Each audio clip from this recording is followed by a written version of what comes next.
sobre todo la última. Vieron que en India cada vez que hay un accidente o algo, es tanta la gente que hay que siempre son cientos de muertos o heridos. En fin, bien. Y un saludo, no nos va a estar escuchando hasta ahora, pero a los corresponsales de la tele en Ucrania que deben estar viviendo una experiencia de verdad que no van a olvidar nunca, ¿no? Bueno, buenas tardes para todos. ¿Cómo están? Hoy vamos a dedicarle el programa, por lo menos el arranque, a todas las polémicas que se suscitan siempre en torno al momento de la rendición de cuentas, ¿no? Vamos a empezar dedicando la primera parte del programa a lo que tiene que ver con el presupuesto, la ejecución del presupuesto 2020 y el INAU, porque forma parte de esta comisión que analiza el presupuesto.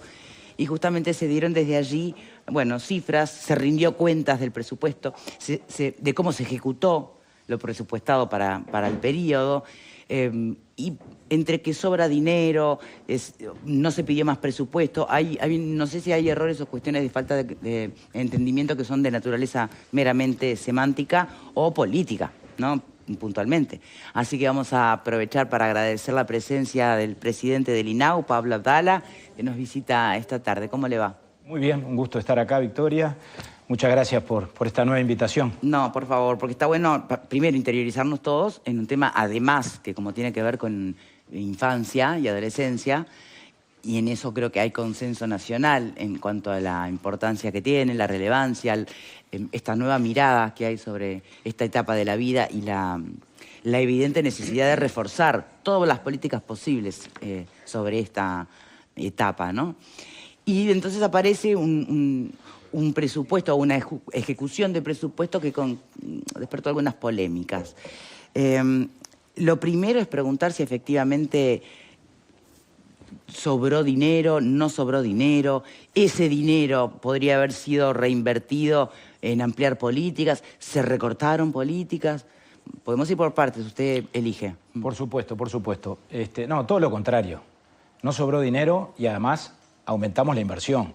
Y tenemos un presupuesto en este periodo, el presupuesto quinquenal, no lo olvidemos, mucho más robusto que el Uruguay se había dado con relación al INAU y a las políticas de infancia en el periodo anterior. Lo afirmo categóricamente, lo afirmé ayer en la Comisión de Presupuesto y Hacienda y creo que lo aboné con datos, con hechos y con información documentada que incluso está en la versión taquigráfica, tampoco fue controvertida por parte de los legisladores de la oposición, que sí hicieron algunas afirmaciones, hicieron algunas consultas, pero ante nuestras respuestas nadie nos contradijo, nos desmintió, nadie pidió la palabra. Después escuchamos algunas declaraciones públicas, ¿no? Sí.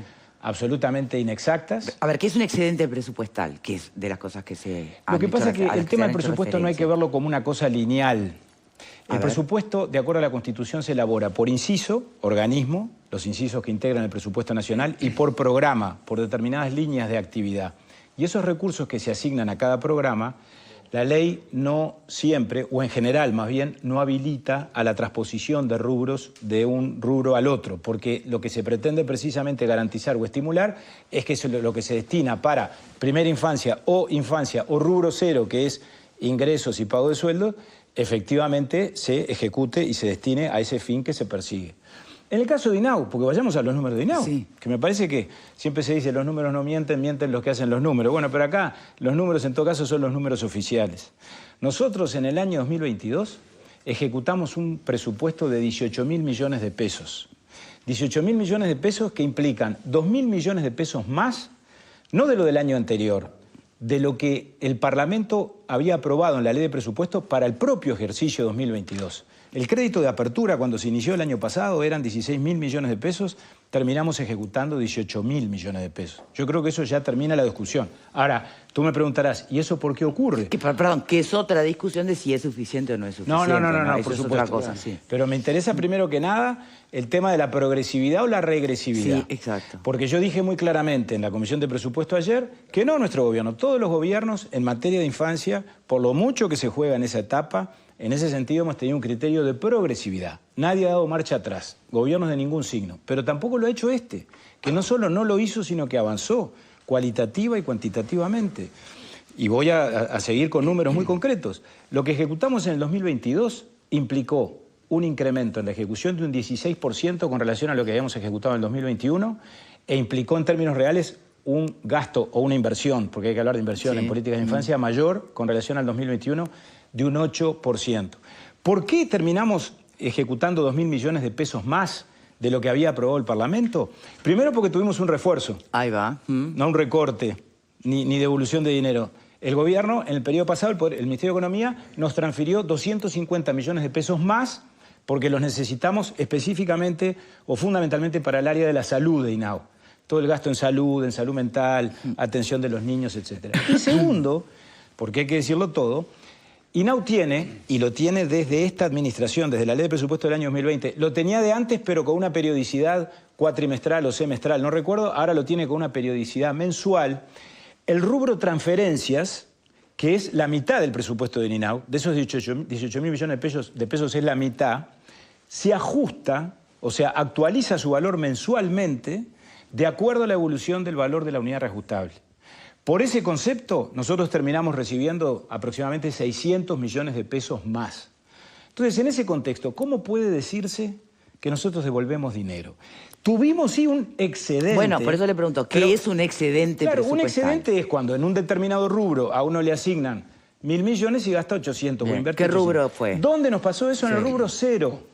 Sueldos. En el rubro sueldos, por distintas razones. Entre otras cosas porque en el 2020, cuando se hizo la ley de presupuesto, le adjudicaron a INAU un rubro cero muy grande, muy robusto. Bueno, pero ahí es donde a mí me puede dar para decir, pero entonces sí hubo recorte de personal. No, pero es que además no lo hubo. Eso es lo más curioso de todo. ¿A quién le sacaron, a quién le rebajaron el sueldo? Sigo dando cifras.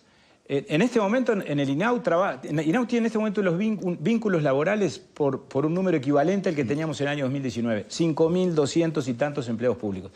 En ese contexto, o de esa plantilla de personal, tenemos más trabajadores dedicados a la atención directa, educadores, asistentes sociales, psicólogos, a la atención directa de los niños, o sea, sacamos las tareas administrativas, los auxiliares de servicio. Como quien dice en terreno, ¿no? Bueno, en territorio, exactamente. No una gran diferencia, pero tenemos algunos más. Yo ayer dije la cifra, 3.000 y tantos, de los que teníamos en el 2019. En estos últimos 3 años ingresaron más de 1.300 trabajadores especializados en el área social. Educadores, psicólogos, asistentes sociales. Después hubo bajas, pero esas bajas el directorio ha tenido el criterio de reemplazarlas, de compensarlas, de sustituirlas. Se ha intentado construir un mito. Pero entonces explíqueme igual cómo hay un excedente. No, es bueno porque tuvimos... Capaz que un tema de que en la proyección que se hizo en el 2020 tiene muchas explicaciones. Por ejemplo, en un aspecto donde estamos débiles, y estamos débiles porque lamentablemente yo ahí perdí la votación en el directorio, es en lo que hubiéramos aspirado que fuera una incorporación mayor de supervisores, que estaríamos necesitando más supervisores de los que tenemos. Tuvimos una discrepancia en el directorio ahí, no contamos con el voto de la directora de la oposición, tuvimos algún matiz con el otro director del gobierno, digámoslo claramente, y por lo tanto ese llamado no pudo llevarse a cabo. Ahora estamos compensando eso con un llamado interno de supervisores, es decir, trabajadores que hoy ya están en el INAU, que tienen determinadas condiciones, y con ese llamado interno vamos a intentar compensar el tema de la supervisión. Por esa razón el rubro cero fue muy abultado en el inicio, y porque además lo que se suponía iban a ser llamados que se iban a procesar en el año 2020 se terminaron procesando entre el 21 y el 22. O sea, se nos atrasó un poco el ingreso de trabajadores, lo acepto, estaba el tema de la pandemia, etcétera. Pero hoy, evidentemente, no se puede decir que no hay acompañamiento, como ha dicho una diputada públicamente. Bueno, no sé que no hay atención de los niños. Bueno, justamente no es cualquier diputada, se refiere a Lustenberg, ¿no? Y a todos nos consta de su compromiso con el tema. Totalmente, y por eso a mí me ha llamado poderosamente la atención. Lo hubiera esperado de cualquier legislador, porque tengo un gran concepto de la diputada Lustenberg. Yo creo que tuvo un desliz, así lo califiqué yo en las redes sociales, dicho con enorme respeto, porque además le tengo mucho aprecio, en momentos donde además estábamos llegando, o creo que ya se había llegado en el ámbito del Parlamento, a un consenso, que por supuesto separo los temas, eso es un tema que depende de los parlamentarios, para mejorar la respuesta que da el sistema en cuanto a la administración de los recursos a partir de una buena propuesta de la diputada Lustenberg. Pero francamente a mí me sorprendió mucho ese planteo de la diputada, porque evidentemente se aparta de la realidad. Hizo otras afirmaciones, ¿no? Pongo ejemplos. Bueno, pero justamente la que tal vez sea más preocupante es que ella advierte que el número de casos, ¿no?, que suben en la esfera judicial de niños violentados y vulnerados en sus derechos, ella remite a que tienen que ver con la ausencia del Estado, de alguna manera, en ciertos lugares. Eso sería más preocupante, ¿no? Sí, sería más preocupante. Lo que pasa es que no es cierto. Y no quiero decir es falso, porque no quiero hacer calificaciones personales. Yo sé que la diputada Lustenberg es una mujer honesta. Sí. Pero esa afirmación es incorrecta, absolutamente incorrecta. Puede ser una percepción. No, pero no es percepción. Pero hay cosas que no son cuestión de percepción. O sea, los datos, uno no puede pelearse con la realidad. La diputada Lustenberg, incluso para fundamentar ese tipo de decisiones, hace referencia a datos que no tienen nada que ver con el tema. Como por ejemplo que se ha incrementado el volumen de oficios. A la diputada Lustenberg le preocupa que ahora haya muchos más oficios que antes. Oficios son comunicaciones entre la justicia y la administración. Que recibimos oficios, pedidos de información de los jueces de familia. Bueno, pero eso en sí mismo no es relevante, no indica que hay mayor vulneración de derechos. Yo ayer sí di el dato muy relevante con relación a medir cómo estamos en el sistema de protección, que son los ingresos propiamente dichos, que es la demora y la capacidad de respuesta de la UDU. La UDU, para los que no saben, que es la enorme mayoría del país, es la Unidad de Derivación y Urgencia, es la puerta de entrada al INAU y al sistema de amparo del INAU. Cuando nosotros asumimos, en el año 2020, las cifras del 2019 indicaban que había 146 niños con su situación indefinida aún en cuanto a cuál era la respuesta que el sistema le iba a dar. Si los íbamos a internar en una residencia, si los íbamos a vincular con una familia amiga, o si iban a mantenerse en contexto con su familia original. Hoy de esas situaciones tenemos 30, o sea, las bajamos al 30%. Y tenemos 30 no porque porque no estén enterados de que hay otras. O porque no se esté trabajando con ellos. Es porque estamos trabajando en esas situaciones con el horizonte de que la internación sea el último recurso. ¿Y la internación dónde, además? Porque en ahí el INAU. Sí, bueno, pero también personalmente me he cruzado en algún trabajo honorario con niños judicializados en el Pereira Rosell, por ejemplo. Bueno, en el Pereira Rosell hemos mejorado sustancialmente en cuanto a el egreso de los recién nacidos. Cuando nosotros asumimos niños de 0 a 2... No, pero me refiero a niños judicializados justamente ya más grandecitos por situaciones que debieran ser derivados a INAU, por ejemplo. Bueno, pero están ahí como en un limbo. Claro, ahí lo que muchas veces nos pasa es que hay un rezago, una demora en la, digamos, no en la resolución del juez, sino en la resolución judicial. Bien. No pueden ingresar al INAU hasta que el juez no lo decreta y lo determina. Bien. Esa es la realidad. Se afirmó, por ejemplo, Victoria, en fin, podría hablar largo rato, pero de que los niños que ingresan a las clínicas psiquiátricas están permaneciendo gravemente más allá del alta. Todo lo contrario. Esa fue la realidad que teníamos en el 2020 y que no la vine a descubrir yo. La denunció la Institución de Derechos Humanos. Ustedes no sé si se acuerdan, en el 2020, aquel informe que presentó la institución que se llamaba La infancia que no queremos ver, relacionada con el tema de la salud mental, que denunciaban en aquel entonces un trabajo hecho en el 2019, gobierno del Frente Amplio, digámoslo, del partido de la diputada Lustenberg. A mí realmente me parece lamentable que estemos llevando esta discusión a ese terreno, pero es el terreno al que nos llevan. Bueno, allí se determinó claramente que los niños permanecían en una situación de vulneración de derechos más allá del alta, días, semanas y meses en las clínicas psiquiátricas. Eso lo hemos venido bajando sistemáticamente. Está todo en las actas del día de ayer. ¿Cómo lo hicimos? Bueno, poniendo empeño, incorporando la figura del acompañante terapéutico, que ha sido fundamental para los niños que ingresan con un episodio agudo a una clínica psiquiátrica para el acompañamiento, abriendo un nuevo dispositivo de 24 horas para niños que se encuentran en la misma situación y que transitan de una clínica a una residencia de 24 horas o un hogar o a su propia casa. ¿Está todo resuelto? Por supuesto que no. Bien. ¿Tenemos debilidades y carencias? Muchísimas. Ahora, no se puede decir lo que la diputada Lustenberg dijo ayer en las redes sociales. Yo le contesté. Lamento que lo que se supone debiera encontrarnos en una situación de entonación nacional, yo estoy empezando a pensar, Victoria, y termino con esto, que en el fondo aquí lo que hay es el afán, no digo de la diputada Lustenberg, porque repito, no quiero personalizar en ella, de poner la discusión o el eje de la discusión en un lugar diferente de donde debe estar. A ver, y construir una realidad virtual que se aleja de la realidad material.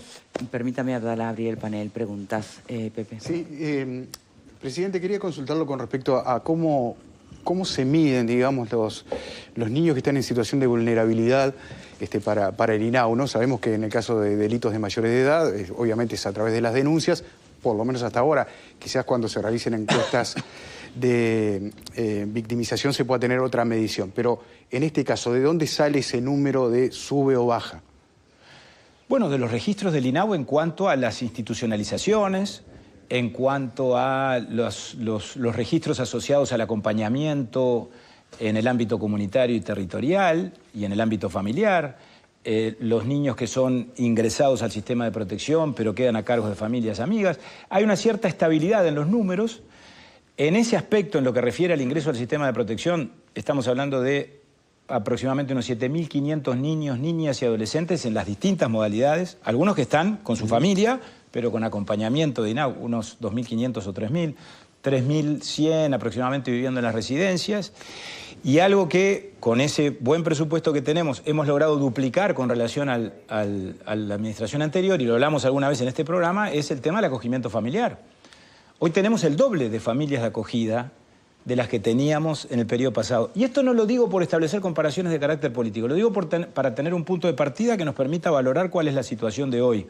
Hoy hay aproximadamente 1.700 familias de acogida, familias amigas, familias extensas, familias por afinidad.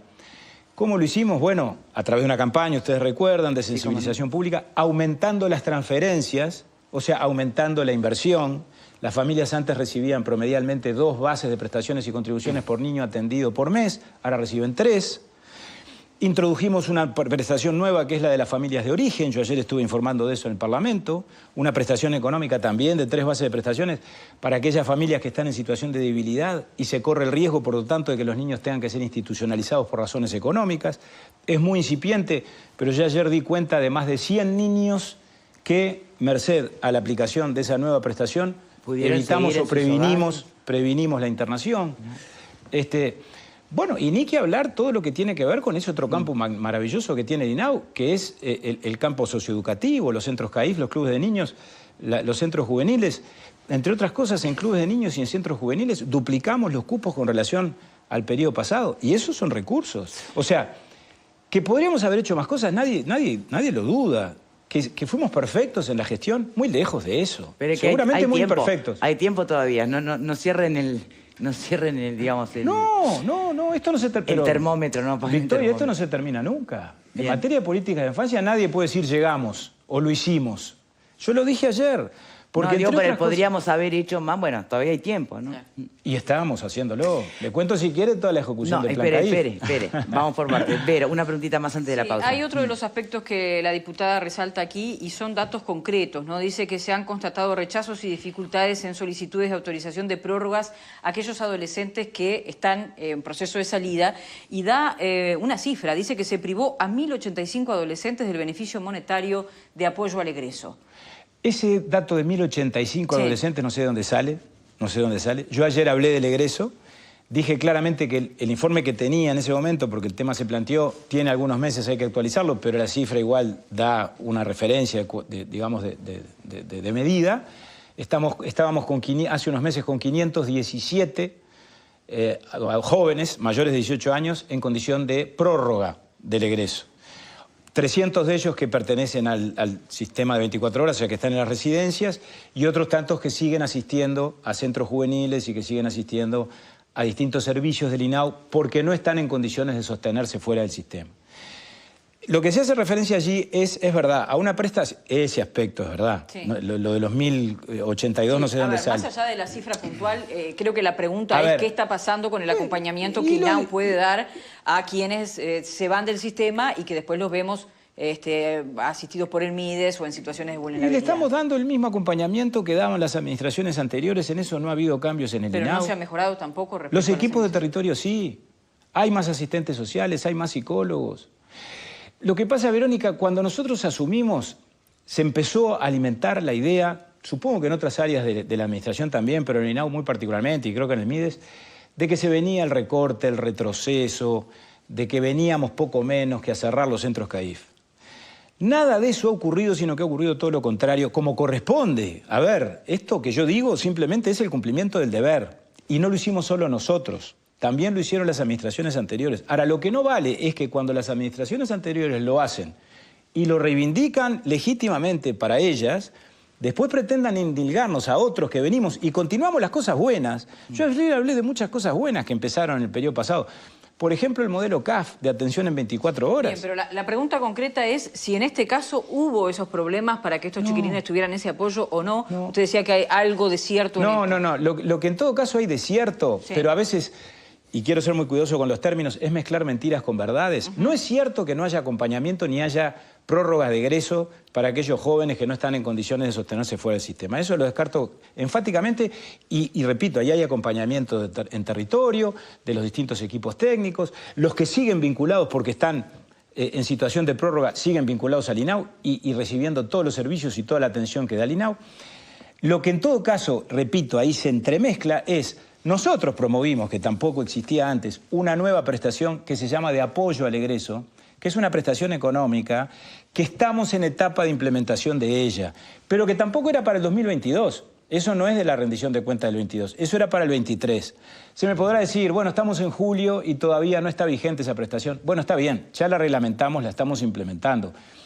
Utilizar una herramienta nueva de estas características, nos pasó con la prestación de la familia de origen, que también fue una innovación de esta administración, lleva un tiempo no solo de reglamentación y de implementación, sino también de empoderamiento por parte de los equipos, de utilización de los propios equipos técnicos. Hay también hasta aspectos culturales en eso. Ahora, me parece que ahí hay un falso dilema. Eso no quiere decir todo lo otro. Todo lo otro no es cierto. ¿Hacemos la primera pausa? Sí. Ya venimos.